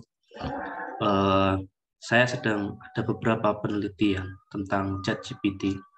Karena saya punya masalah di dalam PROAS itu adalah banyak mahasiswa yang menggunakan ChatGPT dalam pengerjaan tugas, terutama bahasa Inggris tadi. Apalagi kalau bahasa Indonesia itu, ya betul, saya menyetujui bahwa sangat akurat sekali. Tetapi begini, saya pikir adalah saya tidak bisa menyangkal AI atau OpenChatGPT itu, karena 5 tahun atau 10 tahun yang akan datang, saya yakin kalau kita menolak kehadiran ChatGPT, kita menolak AI, itu kita bisa jadi akan ketinggalan. Ketinggalan dalam arti ketika sudah dengan versi yang paling jauh, versi yang lebih hebat lagi dengan yang sekarang, maka saya pikir itu akan ketinggalan. Maka mungkin pendapat dari saya pribadi adalah walaupun sebagai akademisi, kita mungkin sebagai akademisi, peneliti, ataupun sebagai pendidik, saya harap kita jangan anti dengan yang namanya AI kayak gitu. Tetapi bagaimana kita bisa melakukan sebuah penelitian atau pengembangan bagaimana AI itu bisa bersahabat untuk kita, terutama ChatGPT. Saya yakin hampir di universitas seluruh Indonesia, mungkin bahkan di dunia, itu mereka sedang tergoncang dengan yang namanya ChatGPT ini. Nah, mungkin itu aja. Mungkin saran dari kami adalah ya untuk para pendidik, para itu ya harus bersahabat juga dengan yang namanya AI itu. Saya yakin bahkan mahasiswa itu lebih cerdas daripada pendidiknya itu, yakin itu. Karena kemarin kita beberapa ada ketemuan juga ya hal demikian. Baik Pak Napi Tupulo ya, itu mungkin saran dari kami karena ya saya anak muda, mungkin ya masih muda lah Pak, belum kepala 3. Jadi mensikapi tentang adanya OpenAI itu ya saya mensikapi hal positif. Bagaimana kita bisa merangkul, kita bisa memanfaatkan kayak gitu. Nah, pertanyaan saya adalah gini Pak, ada beberapa riset saya yang gagal, terutama di ChatGPT itu. Apakah menurut Bapak Napi Tupulo itu, apakah ChatGPT itu bisa digunakan untuk mengembangkan skill nggak kira-kira? Karena saya itu ada beberapa calon riset saya itu adalah tentang ChatGPT, tentang pengembangan skill gitu. Tapi ini ditolak karena memang maaf ya, mungkin dari segi penguji atau pembimbing saya itu kadang agak ya belum familiar kan. Jadi saya ingin membuktikan bahwa contohnya itu apa, Mas? kita harus Skill apa ya? Maksudnya, kenapa Pak? Skillnya skill apa ya? Saya ada penelitian kecilan itu tentang gini, judulnya itu adalah improving using ChatGPT to improve English writing skill in education. Ya, jadi itu. Ternyata kemarin kita ada agak buntu. Yang dipertanyakan adalah kira-kira ini bermanfaat nggak Pak? Jadi bisa membawa bisa digunakan untuk mengembangkan atau mengimprove writing skill nggak kira-kira? Terima kasih Pak Nabil. Iya Pak, makasih banyak Pak Effendi nih, luar biasa nih pemikirannya ya, anak muda ya. Sama Pak, saya juga anak muda tapi muka lama gitu loh Pak. Jadi tapi semangatnya sama Pak. Jadi bukan karena saya kebetulan background-nya di IT ya, di computer science, tapi memang teman-teman saya juga banyak ya yang di bidang lain juga merasakan gitu ya. Tadi itu ya ada manfaat yang besar gitu ya, potensi yang besar dari ChatGPT gitu ya. Di samping tadi ada suatu khawatiran tadi Pak ya, untuk mengantisipasi kejadian-kejadian yang atau kecurangan lah yang biasa dilakukan. Saya kira nggak pakai ChatGPT aja manusia bisa curang Pak. Jadi nggak perlu inikan lagi gitu. Bukan salah ChatGPT, mau manusianya Pak kalau menurut saya. Bahkan dulu ya waktu ada kalkulator ya, kalau nggak salah ya Pak ya, ingat ya dulu ya, zaman mungkin belum lahir kali Pak Effendi ya. Dulu orang khawatir gitu guru itu, wah ada kalkulator ini, siswa ini nanti cheating ini, ngitung ini pakai kalkulator gitu. ya kan? Ternyata kan enggak ya. Jadi itu hanya alat bantu ya, Bapak Ibu ya, kalkulator itu. Eh, jadi yang penting kan tadi ya pengetahuan dan skill tadi yang itu yang perlu dikembangkan ya. Jadi kalau alat jangan dipersepsikan justru ini. Nah, kalau tadi kecuali kalau itu dimanfaatkan mentah-mentah ya informasi dari ChatGPT ya itu yang tadi akan mematikan berpikirlah kita jadi malas berpikir berinovasi dan sebagainya. Nah kalau kasus yang tadi Pak saya terus terang banyak mengambil manfaat dari ChatGPT Pak karena ChatGPT tadi salah satu fitur yang eh, bisa memparafrase bisa memperbaiki grammar ya Pak ya Pak Fendi ya. Itu kan kita bisa belajar banyak itu sebenarnya hasil dari ChatGPT ya itu sangat bagus gitu. Dari tadi bisa mentranslate ya dia kan bisa ini Pak mentranslate banyak bahasa ya kalau tidak salah ada berapa bahasa ya saya lupa ya dari bahasa Inggris Indonesia Jepang dan sebagainya dan dia tadi bisa melakukan grammar correction kemudian sebentar Pak oh ya bahasa Prancis bahasa ya saya pernah soalnya nyoba kemudian dari hasil itu kan kita bisa tentunya belajar membuat atau memahami teks dalam bahasa Inggris ya gitu kan dari segi grammar lah misalnya contohnya Pak ya ini saya nggak tahu nih skillnya skill apa Pak kalau di bahasa Inggris kan banyak ya ada reading mungkin grammar atau writing oh ini writing ya tadi Pak ya writing ya ya dari writing ya tentunya tadi grammar kan pasti akan membantu ya Pak ya kita yang memang belum paham ya grammar bahasa Inggris kita akan terbantu bagaimana menulis yang dengan benar gitu ya saya kira bisa Pak bisa membantu ya Pak ya tapi ada pandangan gitu ya. Itu tadi itu ya ini saya nggak tahu riset Bapak ya kemana ya.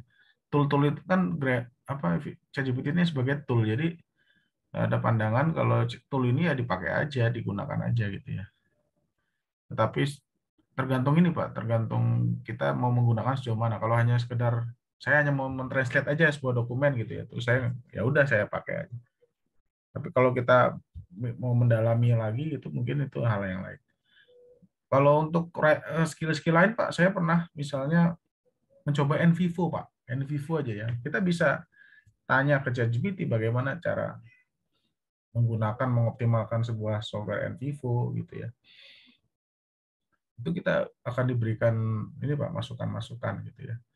Jadi nah tentunya kita harus mencoba gitu ya supaya tadi kita bisa menguasai skillnya. Nah saya kemarin baru-baru ini Pak apa namanya membuat survei atau kuesioner ya. Mungkin dengan ini Pak, saya bukan pakai Google Form ya. Kalau Google Form kita kan nggak bisa karena kita hanya harus bisa online ya. Nah, kalau di lapangan tidak ada sinyal itu agak susah. Saya menggunakan yang namanya Kobo Pak. Kalau pernah dengar Kobo Toolbox gitu ya. Saya baru-baru ini. Ya itu ternyata saya tanya ChatGPT dia paham sekali. Jadi Kobo Toolbox itu bisa menggunakan nanti apa namanya secara offline ya kita ngolek datanya pakai aplikasi Android dan sebagainya. Jadi sangat sangat mungkin Pak kalau skill Pak saya kira sih ya dari ini apa. Jadi tidak hanya sekedar tapi tergantung sama kita tadi mau memanfaatkan hanya sebagai user saja atau kita hanya ingin kita ingin mendalaminya lagi gitu. Mungkin itu Pak Fendi ya. Tapi mungkin kalau detail risetnya saya kurang paham nih Pak Fendi seperti apa. Mungkin begitu Pak Ruli, silakan Pak Ruli. Baik, terima kasih. Mungkin bukan pertanyaan, tapi mungkin sebagai apa saja ya. Saya kira ranahnya ChatGPT ini seperti yang dibilang Pak Effendi tadi, ini bukan satu hal yang tidak bisa ditolak gitu. Maksudnya ini sudah hal yang menjadi, tadi kan berdasarkan pada Mawan gabungan berbagai ilmu ya, apa namanya NLP, database, kemudian machine learning dan sebagainya. Ini sesuatu yang memang harus kita terima. seperti apa ya, ChatGPT seperti pisau, mau kita gunakan seperti apa, manfaat atau sebaliknya kan gitu. Mungkin yang mau saya ingatkan terkait dengan etiket ya, artinya di sini kan tadi cerita etika juga di beberapa negara pro dan kontra. Mungkin yang perlu saya ingatkan mungkin penegakan konsekuensi hukum ya daripada pelanggar ini kan, maksudnya tadi manfaatannya gitu ya.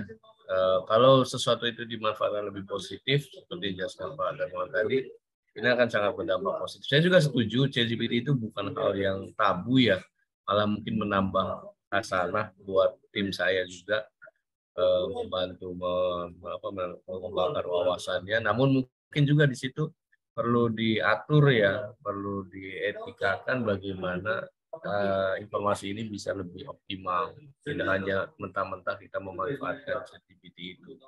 Dan mungkin saya juga ingin memberikan apa ya, bagaimana sebetulnya mungkin undang-undang ITE juga perlu ditambahkan terkait dengan etika ChatGPT ini atau AI ini. Karena AI ini sebetulnya produk dari bertumbuh dan berkembangnya ilmu-ilmu lainnya jadi menyatu. Saya setuju mungkin itu sebagai hal yang perlu diwaspadai, dalam artian jangan sampai dimanfaatkan negatif pisau ini begitu. Tapi pisau ini juga bermanfaat sebetulnya kalau kita optimalkan. Mungkin itu masukan saya. Terima kasih. Kalau konsekuensi hukumnya seperti apa, Pak? Kalau ada pengalaman, Pak Ruli?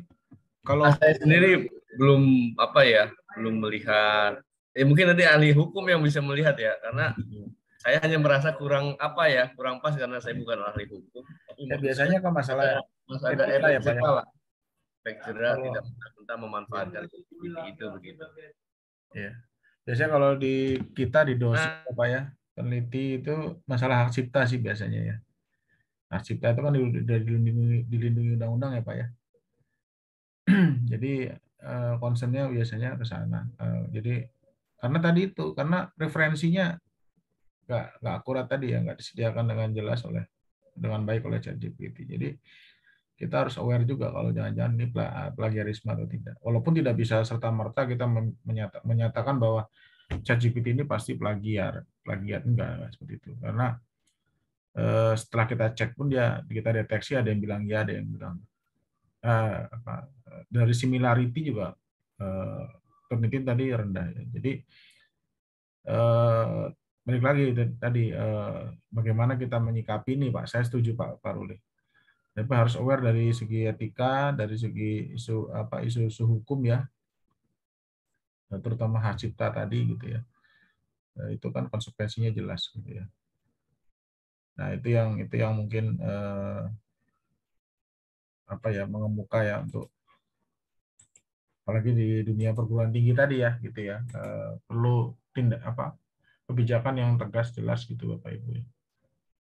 Boleh apa tidak gitu ya. Tapi kalau di kita sih nggak tahu ya, aturannya belum begitu ini ya. Saya nggak tahu kalau di kampus Bapak Ibu apakah ada yang sudah melarang gitu ChatGPT. Kalau ada di kampus lain saya nggak tahu ya. Ada nggak Bapak Ibu di sini? Udah jelas-jelas nggak boleh pakai ChatGPT gitu ya.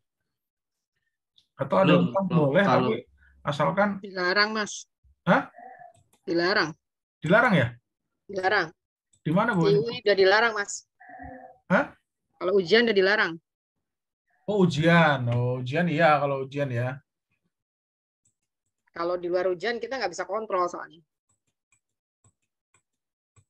Nah, iya itu. Enggak, kalau untuk dosen gitu Bu, kan untuk penelitian itu masih boleh gitu pakai ChatGPT. Kalau dosen kan nanti kenanya diturnitin kan Mas sama identikit. Ya kan, tadi kan kita deteksi nggak ketahuan Bu, rendah Bu dia. Tapi kan begitu udah ada istilahnya mengandung, udah ada kata mengandung AI itu kan udah kita nggak enak sendiri lah Mas gitu. Iya.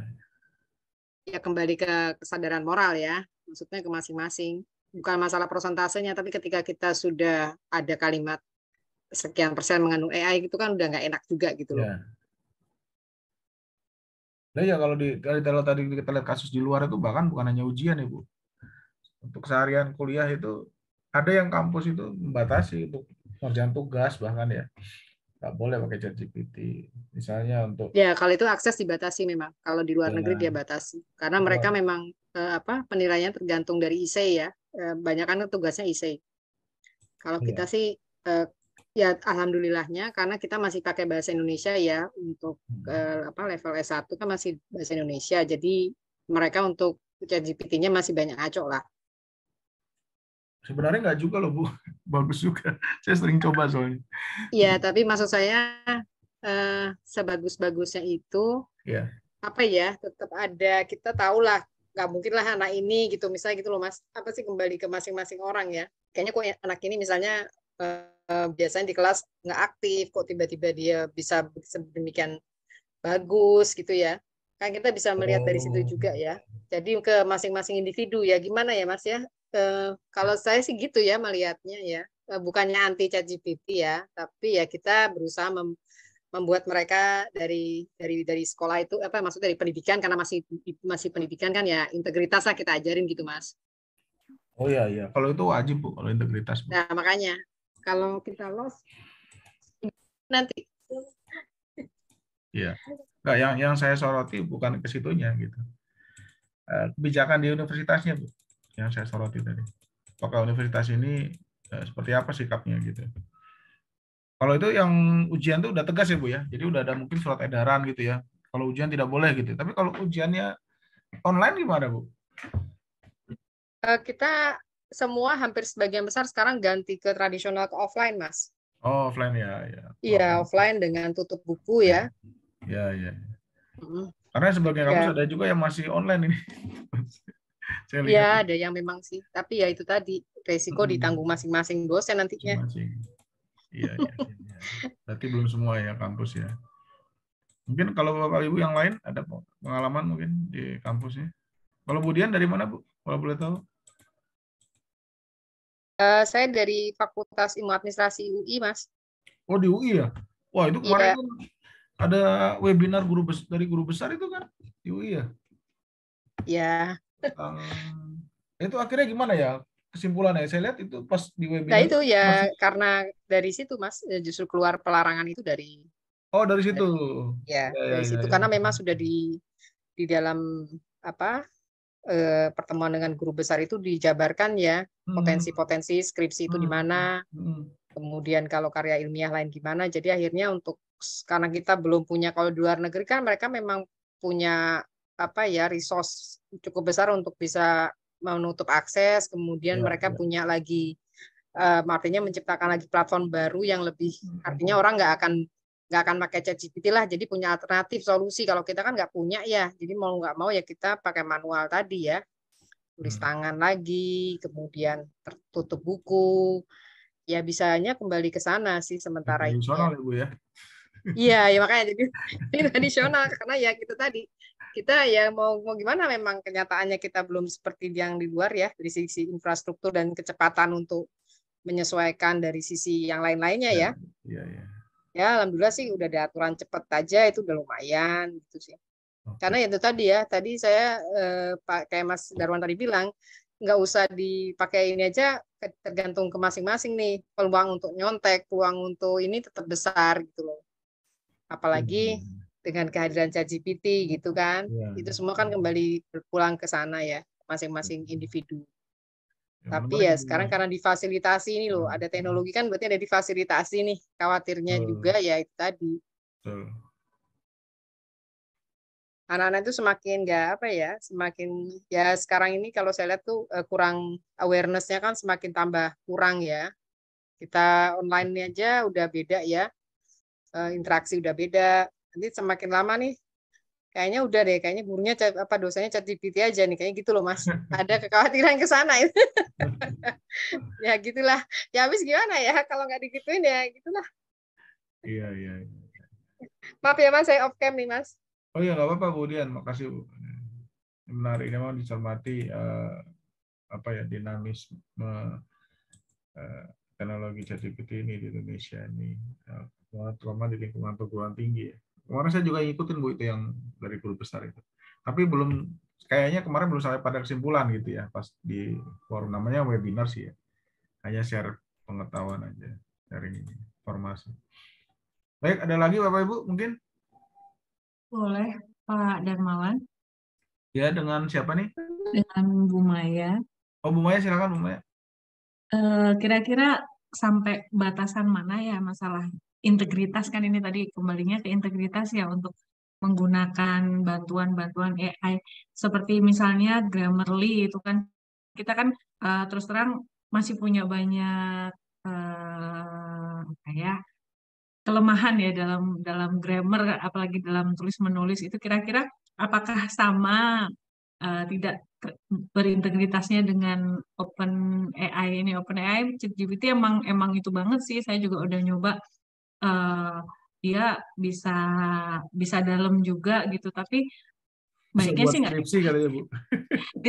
tapi sih baiknya nggak dipakai, cuman kita cuma tahu oh infonya seperti ini, kemudian saya sama seperti yang tadi Pak Darmawan apa sampaikan, kita cek lagi di Scopus di mana itu, kita harus cek lagi gitu kan, ada nggak, bener nggak, dan ternyata ada satu konsep yang ternyata dia nggak bisa sampai ke situ, maksudnya kayak eh, mm, power interest metric gitu ya. Kalau di ekonomi memang umumnya seperti ini gitu, tapi kalau di ilmu administrasi negara ternyata berbeda gitu, tapi dia cenderungnya ke ekonomi gitu kan.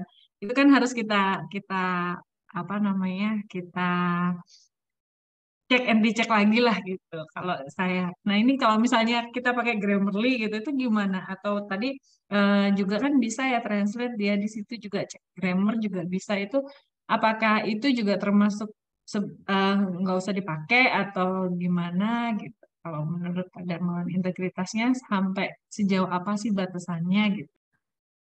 Oh iya Bu, makasih Bu Maya, ini menarik nih. Sejauh mana batasannya ya? Memang belum ada aturan baku ya Bu ya. Tapi kalau setahu saya, kalau masalah tadi ya Grammarly itu kan hanya membantu memperbaiki grammar gitu ya. Tapi itu kan dari segi bahasa ya Bu ya. Tapi kan dari segi isi, substansi makalahnya itu, artikel ilmiahnya kan dari autornya Bu, ya kan? Benar nggak sih?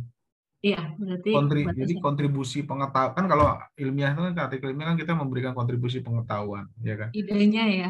Idenya ya bukan hanya ide, sampai kontribusinya Bu, sampai Oh, hasil penelitiannya iya, itu kan dari kita, bukan di create oleh ChatGPT gitu loh maksud saya. oke.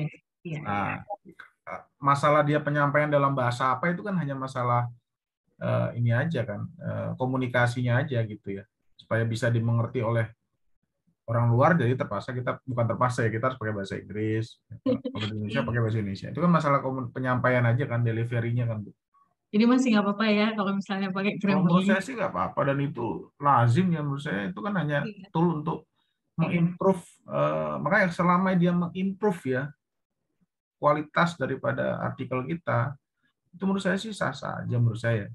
Tadi memperbaiki bahasa, Grammarly, memparafrase, kan itu memang wajib ya Bu, iya, melakukan parafrase itu. Dan itu banyak sekarang seperti Quillbot ya, bahkan ChatGPT ini juga bisa lakukan, tadi kan saya udah sampaikan, bisa kita coba ya, memparafrase, itu nggak apa-apa.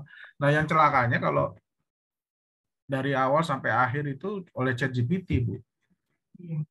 Nah, itu sangat mungkin. Itu makanya kan banyak konten-konten kalau dilihat di YouTube, skripsi apa semua dari ChatGPT bisa selesai. Gitu kan. Nah, itu Bu yang itu di situnya. Dan itu memungkinkan, sangat memungkinkan karena ChatGPT punya database yang besar. Nah, Jadi itu bisa istilahnya difabrikasi lah, difabrikasi kalau bisa lah istilahnya. Nah, itu yang iya, kita hindari, Bu. iya, Nah, tadi terkait apa tadi ya?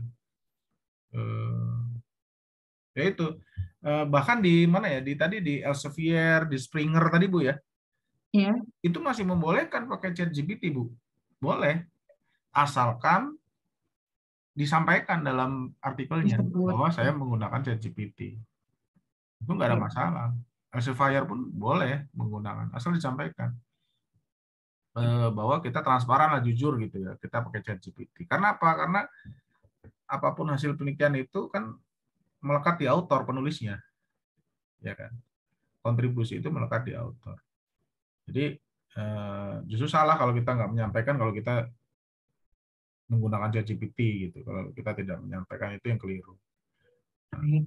Terima kasih Pak Darmawan. Nah gitu Bu. Asalkan kita jujur aja Bu. Kita pakai ChatGPT. Tapi penggunaannya sampai sejauh mana tadi ya? Kalau hanya sekedar parafrase, mencari konsep, ide, nggak ada masalah Bu menurut saya.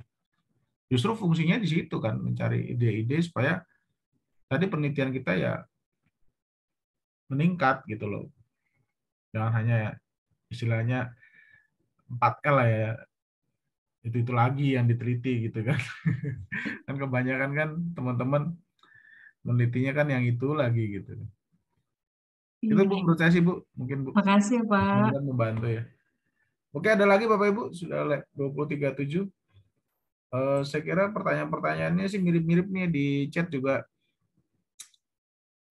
Pak Akvianto, beberapa tahun ke depan bisa jadi hasil dari generatif. Ya betul Pak, makin menjadi canggih ya, makin mendekati human ya, sehingga detektor AI harus lebih canggih lagi. Ya betul Pak. Ya ini ya sama kayak apa namanya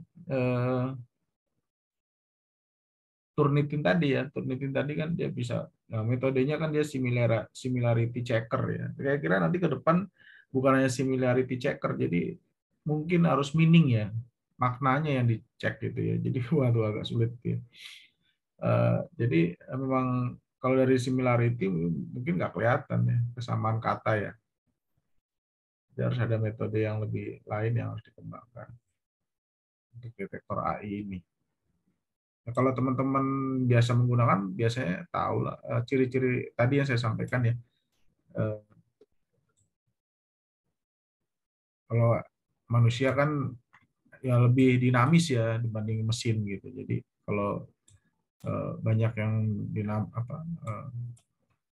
hasil tulisannya agak random, acak itu biasanya manusia. Kelihatan sih kalau ChatGPT itu lebih datar gitu ya. Tapi itu sama sekali kita harus cek lagi ya, cek dengan alat-alat tadi supaya memastikan ini buatan ini apa tidak. Masalahnya kalau di kampus kita tahu kan, tadi dibilang Bu Dian anaknya seperti ini gitu ya. Kok bisa dia bisa tiba-tiba jadi pinter gitu ya, istilahnya dalam tanda kutip. Ya kalau di kampus mungkin ya kita bisa lihat anak didik kita. Tapi kalau misalnya kita kirim artikel sebuah jurnal ya kita nggak tahu penulisnya dari mana. Nah ini yang saya kira editor-editor jurnal ini harus terbiasa dengan ChatGPT ini sekarang. Mungkin itu ya, Pak Dito juga sama, saya kira tadi sudah dijawab mungkin sama Pak Ruli ya, menyikapinya ya. Sisi lain AI berguna, tapi satu seperti pisau tadi bermata dua ya Bapak Ibu. Kalau saya kira sih gunakan aja selama itu tidak melanggar etika dan hukum gitu Bapak Ibu. Kalau saya sih itu aja prinsipnya. Ya gunakan terus selama itu tidak melanggar etik ya dan hukum gitu ya.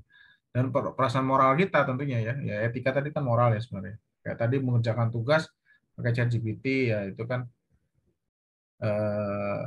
menyalahi inilah etika. Mengerjakan ujian ya itu kan menyalahi etika. Jadi selama itu tidak ya monggo-monggo aja. Baik, mungkin itu lagi itu saja atau mungkin masih ada pertanyaan mungkin Bapak dan Ibu. Nanti kita coba ya Bapak Ibu yang ada waktu atau minat kita buat workshop yang lebih dalam lagi nanti ya tentang pemanfaatan ChatGPT untuk untuk peningkatan kualitas penelitian lah ya Bapak Ibu. Kita harus sudah mengarah ke sana gitu. Untuk kualitas tulisan publikasi ya. Nah, publikasi bisa juga Pak Ruli nanti kualitas laporan atau apa.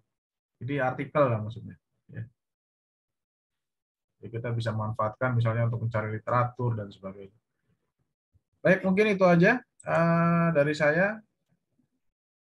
Bantu jawab untuk link absen. Oh, iya, sorry. Absennya belum disebarkan ya?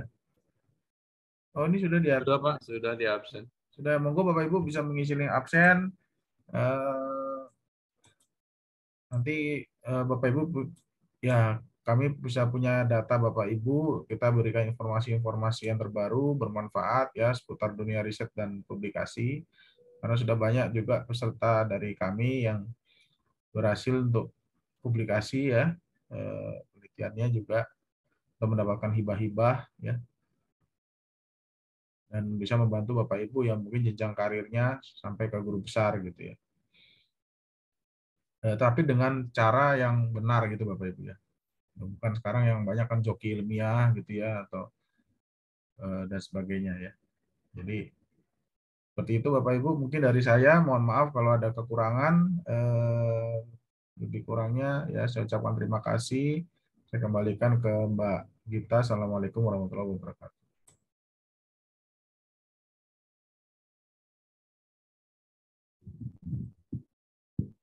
Baik, terima kasih kepada narasumber luar biasa kita, Bapak Darmawan Napitupulu yang telah memberikan ilmu yang bermanfaat pada acara webinar hari ini. Pemaparan materi webinar hari ini sangat bermanfaat yang memberikan pemahaman mengenai bagaimana cara mendeteksi artikel yang berasal dari ChatGPT atau OpenAI. Sebelum kita akhiri acara webinar hari ini, mohon kepada seluruh peserta untuk mengaktifkan kameranya dan menggunakan background jika tidak ada kendala, karena kita akan melakukan sesi foto bersama. Sambil menunggu Bapak dan Ibu peserta mengaktifkan kameranya, kita dengarkan terlebih dahulu kesan dan pesan dari dua peserta webinar hari ini. Dari Bapak dan Ibu, apakah ada yang ingin menyampaikan pesan dan pesannya?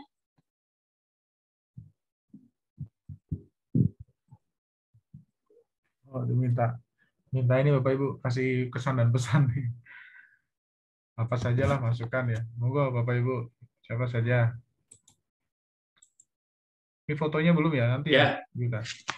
Ya, monggo Dari Pak. saya aja. Oke. Materinya bagus Pak, terima kasih, dan kita bisa open minded juga bagaimana bisa ya setidaknya mengurangi plagiasi di kalangan akademik gitu. Nah, untuk sarannya ke depan adalah mungkin agak bisa ada prakteknya dikit ya Pak gitu. Mungkin agak ada prakteknya. Jadi ya kita mungkin yang belum familiar dengan program apa yang disampaikan, jadi bisa lebih familiar lagi. Terima kasih. Terima kasih Pak Fendi masukannya. Monggo, ada lagi Bapak Ibu? Mungkin dari ibu-ibu lah. Bu Maya mungkin tadi, atau Bu siapa tadi ya yang tanya ya?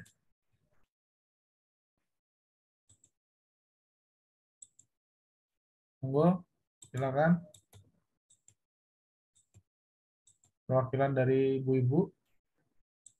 Biar ini Pak, katanya seimbang ini ya, seirama ya. Nggak berat sebelah ya. Tadi Bu Maya atau Bu siapa yang tanya tadi ya? Atau Bu Dian tadi ya? Oh ya tadi ya. Monggo silakan. Masih ada yang mau memberikan masukan atau mungkin topik workshop kita apa yang mungkin kebutuhannya apa Bapak Ibu silakan terkait dengan AI atau ChatGPT. Bahkan saya lihat ini ChatGPT ini udah ada sertifikasinya nih ya.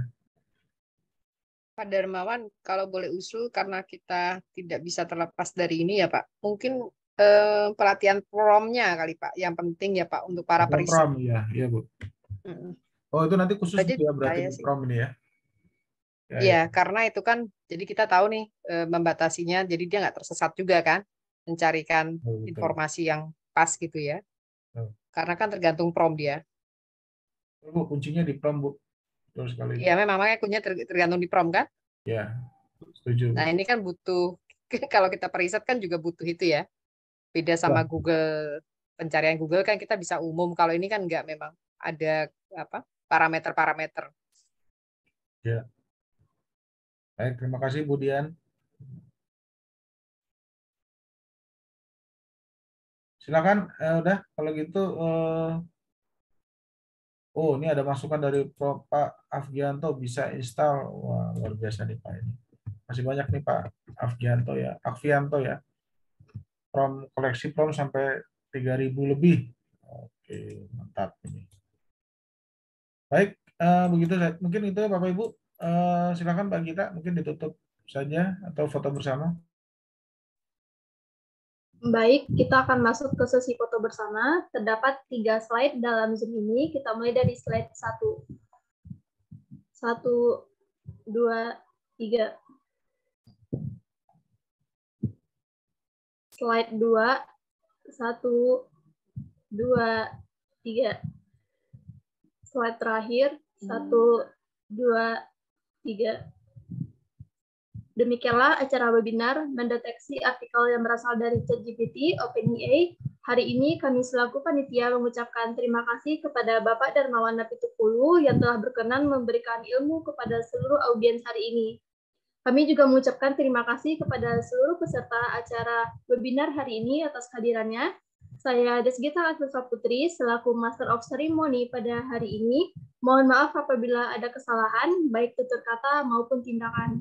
Sampai bertemu di kegiatan Sada Utama Indonesia sesi selanjutnya. Wassalamualaikum warahmatullahi wabarakatuh. Salam sehat untuk kita semua. Terima kasih Bapak Ibu. Terima kasih. Terima kasih Pak. Nanti materi di grup ya. Baik Pak, terima kasih. Izin pamit.